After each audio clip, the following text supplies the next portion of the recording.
ॐ अस्य श्री पंचमुख हनुमत्कवचमन्त्रस्य ब्रह्मा ऋषिः गायत्री छन्दः पंचमुख विराट हनुमान् देवता ह्रीं बीजम् श्रीं शक्तिः क्रौं कीलकम् क्रूं कवचम् क्रैलकम् क्रूं कवचम् क्रैं अस्त्राय पटे इति दिग्बन्धः।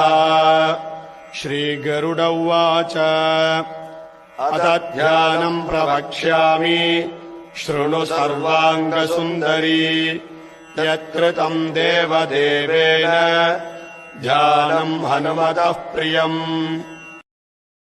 Download ShareChat.